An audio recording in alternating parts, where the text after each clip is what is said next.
شوفوا التوظيف السياسي للسلطة الجزائرية لكل ما له علاقة بقضايا الأمة. كرة القدم فتحوا الساحات وعملوا القاعة والشاشات الكبرى باش الناس تشوف كرة القدم. مليح، جميل جدا، ماشي مشكل انه الانسان يعني يرفع على نفسه ويشوف فريق المنتخب الوطني وقاعد نشوفوا ليه ماتش.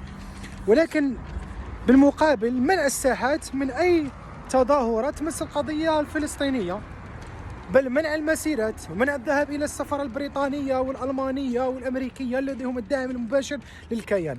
في الجزائر السلطة الرسمية كتقول أنا مع فلسطين ظالمة ومظلومة، وأي حاجة عندها حركة شعبية اللي تمس الواقع السياسي وتمس الضمير السياسي وتمس الضمير الإسلامي والعقائدي والتحرري عند الشعب الجزائري تقضي عليه. الجزائري تحبسه وتوقفه وما تخليش تلك الحركية التحررية تمشي فيه.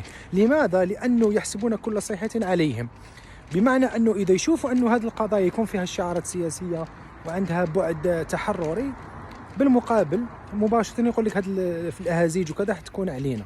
بالمقابل لأنه كرة القدم عندها بعد تنويمي، بعد عنده مختزل فقط في الرياضة اللي هي توظف الآن سياسيا، وهذا الأغبياء ولا بسيطي العقول اللي قال لك انه لا الرياضه ما ندخلوهاش في السياسه. الان النظام الجزائري فتح القاعه الساحات وخلى الناس تتفرج. هل الشعب الجزائري الان فيه مساهمه مباشره في الامتناع والسكوت عن القضيه الفلسطينيه وقضيه غزه وكذا؟ طبعا الاستبداد هو يخلي الانسان يعني مكبوح وعنده رضوخ وعنده يعني قابليه للاستعمار والاستبداد ولتمييع القضايا الحرة والإنسانية وكذلك القضية الفلسطينية. هذه الحقيقة. أما قضية الشعارات، هذه الشعارات كلها أي واحد يقدر يقولها، ولكن الفعالية في الميدان ليست للجميع. سلام.